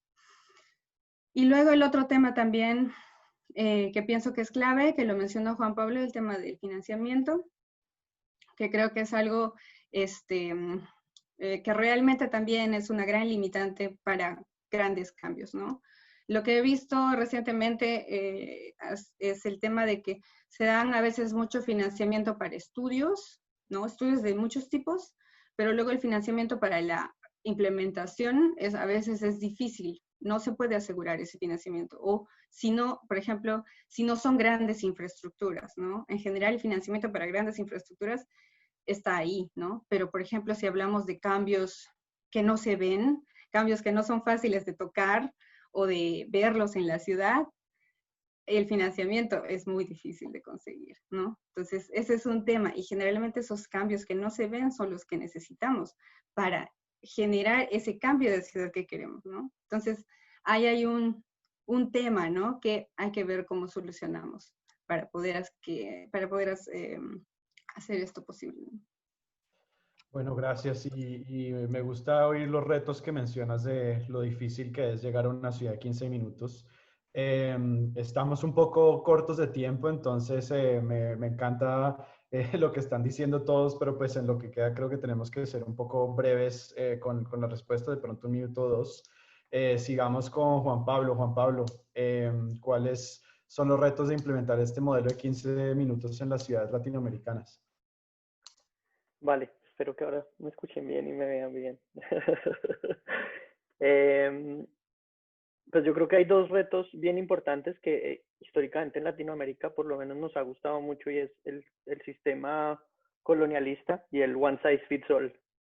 Estamos en Latinoamérica acostumbrados a que implementamos esos modelos de afuera y los metemos en América Latina a las malas, como si en América Latina no pudieran de nuestra región no pudieran salir también un montón de ideas que pueden resolver muchos de estos problemas. Entonces, en el caso de las ciudades de 15 minutos hay un montón de beneficios. Sin querer elaborar mucho sobre el género, sé que hay una de las preguntas y lo podemos conversar después, pero pues yo no sería tampoco necesariamente el más indicado para hablar de esto, pero de nuevo desde la literatura feminista, estas ciudades de 15 minutos sí se han defendido bastante. Desde un punto de vista ambiental también tienen una serie de beneficios enormes. Si uno logra hacer una ciudad que sea socialmente un poco más equitativa, también esas ciudades de 15 minutos pueden llegar a tener un montón de beneficios. Entonces, el primer reto es cómo hacer para que podamos cosechar esos beneficios sin implementar a las malas un sistema, digamos, importado de otro tipo de ciudades. Entonces, en París, por ejemplo, lo han mencionado, es el ejemplo típico, y París es una ciudad pues, muy grande para lo que son las ciudades europeas, del tamaño del que diríamos una ciudad latinoamericana. Entonces no es solamente un tema de tamaño, sino un tema de la definición misma de la ciudad. Entonces, para hacer eco sobre algo que decía antes, educación pública gratuita y equitativa, acceso a la salud, todo ese tipo de cosas en nuestras ciudades latinoamericanas no es tan fácil resolver esos temas y son unos temas estructurales para los que tenemos que empezar a resolver. En Colombia tenemos, insisto, la división de estratos que lo hace todavía más difícil y deshacerse de este tipo de subsidio cruzado con unos costos altísimos en cohesión social es un tema difícil. Entonces, y también algo que de hecho, Alejandro, tú mencionabas ahorita como de empoderamiento de la ciudadanía. ¿Cómo hacer para para que las ideas salgan y se puedan socializar con la ciudadanía y que no sean algo que una persona como el alcalde de turno o el presidente de turno sí, las personas encargadas, digamos, de esta toma de decisiones vengan a imponer ese sistema, sino cómo hacer partícipe a la ciudadanía para que desarrollemos un sistema que de verdad sí se ajusta bien a nuestras necesidades locales. Eso entonces me parece un reto muy grande. Y el segundo, que es el tema del one size fits all, que con los BRTs es un ejemplo que lo hemos visto por todos lados. En América Latina el BRT se volvió la solución para absolutamente todo. Lo vimos en Ecuador y en Brasil primero. Colombia de repente empezó a poner BRTs en todo el país. Y pensando que iba a funcionar igual que Transmilenio, los sistemas BRT en el resto del país empezaron a quebrar por falta de un cálculo financiero cuidadoso. Eso también empezó a pasar en otros espacios de América Latina. Esa idea de que podemos coger como si fuera un molde de galletas y empezar a hacer por toda la región exactamente lo mismo, es otro reto del que también nos tenemos que soltar y permitir que los procesos, aunque se demoren un poco más, sean procesos que nos permitan un verdadero revolcón en la región más desigual del planeta y que podamos construir unas ciudades que son muchísimo más accesibles para todos los distintos sectores de la población. Gracias, Juan Pablo. Y sí, creo que de acuerdo con tu idea general de tenemos que pensar en el contexto. Esto no es una sola cosa funciona para todos. Bueno, sigamos con Milena. Milena, ¿tú qué opinas al respecto? Bueno, a ver, antes dije que no me gustaba mucho la idea de la ciudad de los 15 minutos, pero voy a volver a elaborar la idea. Básicamente no me gusta aislada, pero la idea de la ciudad de los 15 minutos es fabulosa para un nodo urbano que no tenga más de 3 kilómetros, digamos, de distancia para poder caminar o llegar en bicicleta en 15 minutos. Pero ese nodo de 15 minutos tiene que estar articulado en una estructura metropolitana o regional, en una estructura que sea ojalá isoestática, que tenga alternancia, que tenga multinodos para poder alternar usos y redes y todo esto y todo lo demás. Me parece importante que digamos, en estas ciudades latinoamericanas logremos encontrar cuáles son estos nodos urbanos para poder generar estas ciudades de 15 minutos. Y esto es bastante fácil de, digamos, de identificar, ¿no? Para los que somos familiares con Bogotá, pues tenemos, no sé, Fontibón, Kennedy, tenemos unos centros urbanos que antes eran viejos y que han estado como abandonados o que se han ido desocupando y que pueden ser otra vez objeto de renovación urbana y otra vez pueden tener su plaza y otra vez pueden tener su parque, otra vez pueden tener su panadería, su helado, ¿no? Toda esa vibrancia que es lo que está buscando realmente esta ciudad de los 15 minutos, hacerlo más humano. Pero eso no quiere decir que Fontibón, Kennedy y estas zonas funcionen solas, tienen que estar conectadas con los centros de negocios, con los centros de empleo, con los centros de educación. Entonces, es fabuloso que para lograr implementar esa ciudad de 15 minutos, o esos nodos urbanos de 15 minutos, podamos tener una red bien articulada de 30 minutos, de 45 minutos, donde las personas no tengan que gastarse 3 horas de su vida tratando de acceder a un servicio que está en otra zona de la ciudad. Entonces creo que hay un tema muy importante para resolver y es que esas ciudades de 15 minutos logran estar articuladas dentro de una red de servicios metropolitanos próximos, con distancias que se puedan hacer en tiempos no mayores a 45 minutos. O sea, pensar que hay personas que le pasa en México, pasa en Perú, pasa en Chile, pasa en todas las ciudades latinoamericanas, que tengan que gastar 3 horas para poder llegar a su centro de trabajo o a su centro de educación, pues realmente es un tema penoso, doloso, del que todos aquí tenemos, digamos, quienes pensamos la ciudad y quienes estamos participando en estos procesos de planeación, hay que poner un poquito como de de magia al tema para resolverlo. No es fácil resolverlo, pero pues sí se puede. Y bueno, y ojalá podamos tener esas ciudades de 15 minutos, pero definitivamente la articulación es un tema clave para que subsistan esos nodos urbanos. Bueno, gracias Milena. Y bueno, cerremos esta pregunta con Liani. Liani, ¿qué opinas tú? Pues yo concuerdo totalmente con lo que han estado explicando anteriormente. A mí este tema de las ciudades de 15 minutos me parece un tema muy romántico, un tema con una idea muy bellísima de fondo, en el que asume que todas las personas, independientemente de dónde vivan y de qué vecindario vivan, tienen el igual acceso a oportunidades y a servicios en un rango de 15 minutos. Eso me parece algo asombroso, pero que lamentablemente no es el caso de nuestras ciudades latinoamericanas, especialmente estas grandes ciudades que han crecido tanto en los últimos años y en el que las personas que han venido llegando se han ido asentando en las periferias y más, y las ciudades han ido creciendo de esta manera. Esto nos pone con unas ciudades en las que quizás las centralidades siguen en ciertos puntos específicos de la ciudad que lamentablemente no están muy bien conectados con estas periferias y en el que lamentablemente sí es verdad que la gente se puede demorar 2 horas yendo en la mañana hacia donde estaba la ciudad, hacia el centro o hacia donde quieren llegar y 2 horas en la tarde. Y yo me acuerdo cuando yo hacía un poco de trabajo con comunidades viviendo en estas periferias, que las señoras me decían, sí, yo voy a la ciudad los viernes.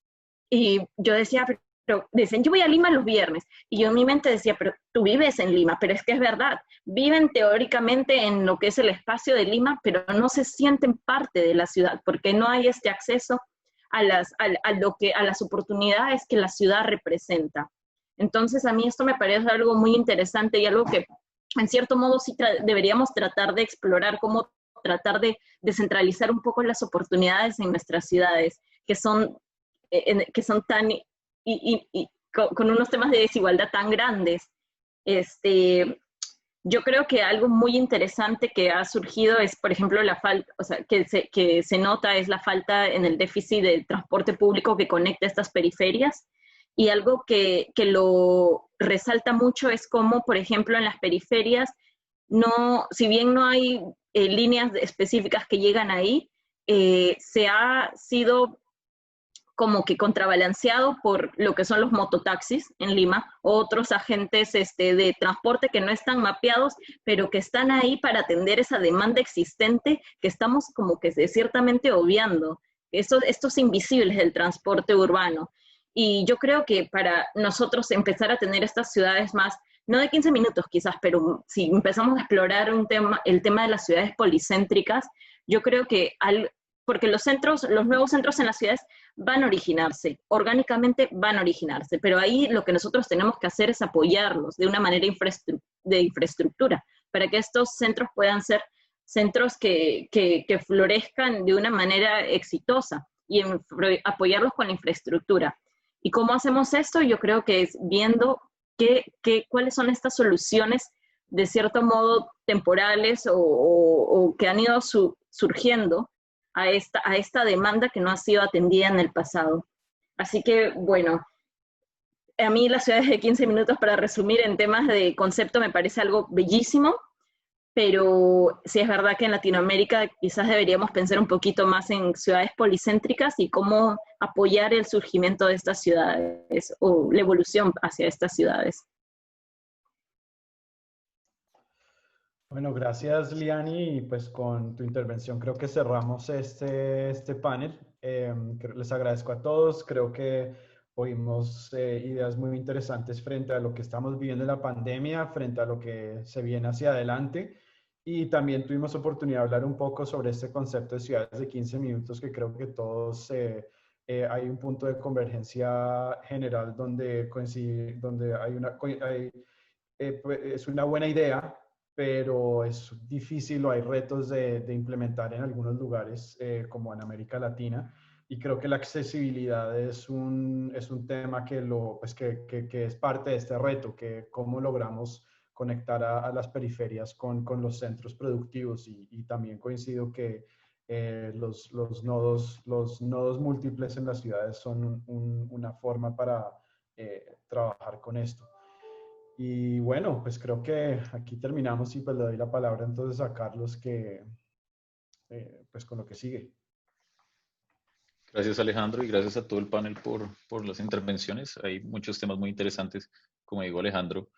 Sí, la ciudad de los 15 minutos ha estado sonando muchísimo ahora y todo el mundo lo ve como una panacea, pero precisamente no es simplemente un tema de implementar esto como un concepto. De hecho, Melbourne lleva hablando de ciudades de 20 minutos desde hace más de 10 años y no necesariamente ha transferido a que eso ya se puede implementar aún en ciudades tan desarrolladas como esta.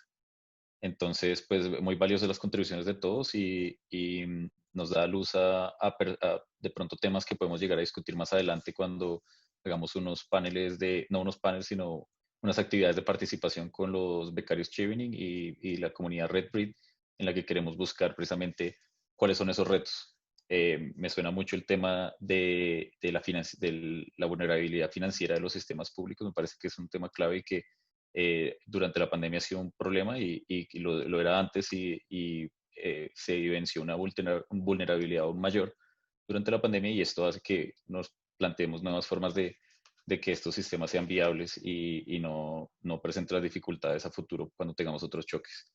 Ahora, pues ya estamos cerrando, de hecho nos pasamos un poco el tiempo, entonces pues los quería invitar a los asistentes a los siguientes eventos. Tenemos la próxima semana, el miércoles, un webinar sobre seguridad ciudadana. Tenemos varios invitados que nos van a hablar un poco de cómo se han reestructurado el crimen en las ciudades. Este va a estar muy enfocado en Bogotá, pero están invitados todos a participar desde otras comunidades Chevening o otras personas que quieran estar interesados en conocer la experiencia. Vamos a enviarles de nuevo una invitación a algunos de los asistentes y también por las redes que usamos para invitarlos inicialmente. Ahora, pues también los invito a que se vinculen a largo plazo con las otras charlas y nos informen de algunas personas con las que de pronto debamos hablar para vincularlos. Y bueno, eso es todo. Ahora los invito a permanecer en el Zoom en caso de que quieran contribuir algo. Está abierto los canales para que cualquier persona pueda participar alzando su mano. Karim, ¿nos puedes explicar cómo se pueden participar en caso de que alguien quiera participar?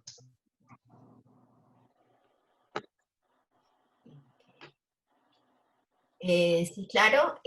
Hola a todos. La idea ahora es quedarnos en un after. Si alguien tiene algo más que decir, aquí la idea es que yo los puedo convertir en panelistas si quieren contribuir y seguir conversando sobre estos temas.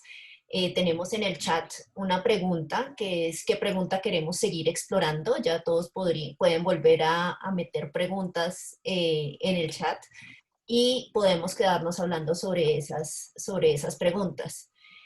Yo personalmente, la pregunta que tengo es cómo este teletrabajo, por ejemplo, es que puede impulsarnos a hacer ciudades que se muevan distinto y digamos, si no volvemos a una normalidad, sino que nos quedamos muchos en la casa trabajando, esto cómo impacta a estas ciudades compactas. Eso es como lo que tengo yo en la mente. Y aquí tengo que Milena tiene la mano arriba. Entonces, dale Milena y después tenemos a Carlos Benítez y a Carlos entonces lo voy a subir al board de panelistas para que después de Milena haga su intervención. Bueno, yo realmente les quiero agradecer muchísimo. Yo realmente es que ya son las 2 de la mañana aquí.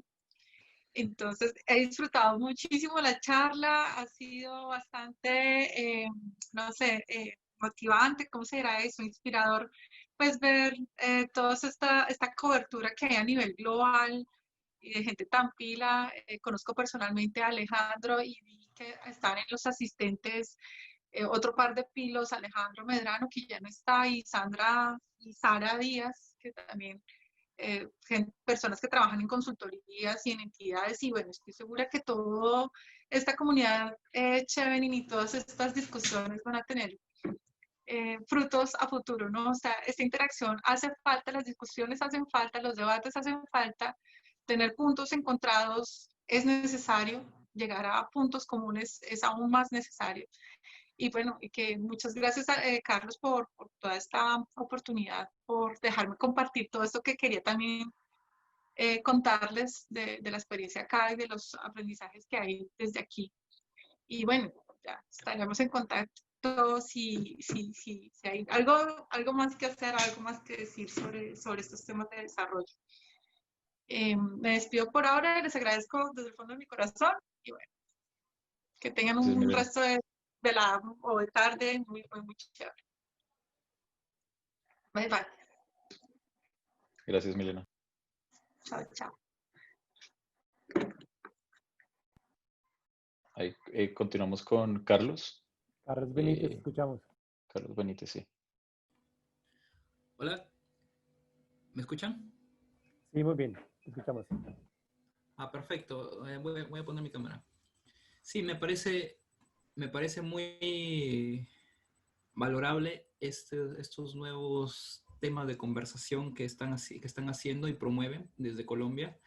Bueno, yo soy arquitecto de Perú y estoy también este año postulado para la beca Chevening, esperando poder obtenerla. Y por otro lado querías ver cómo era esa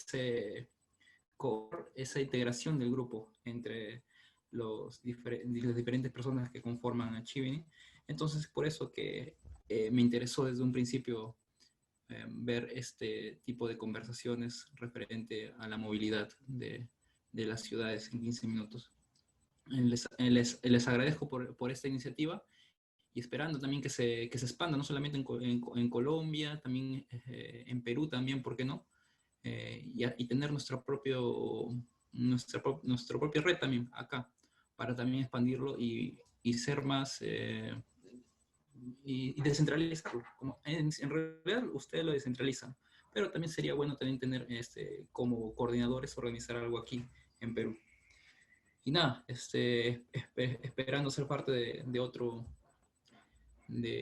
otra conferencia que haya. Gracias. Gracias, Carlos.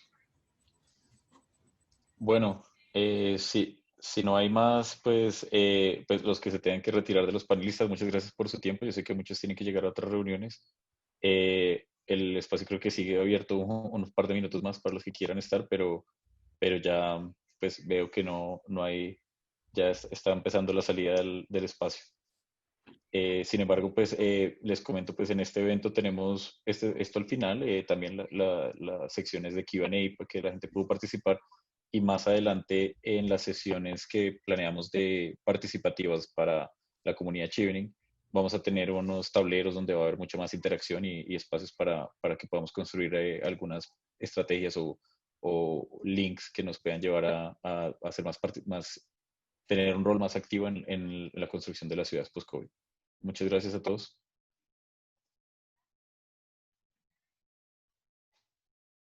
Y hasta luego. Gracias. Gracias, Carlos. Gracias a todos. Gracias, Carlos. Gracias, Juan Pablo. Gracias a todos. Thanks all. Muy bien. Chao. Bye, Jerry. See ya.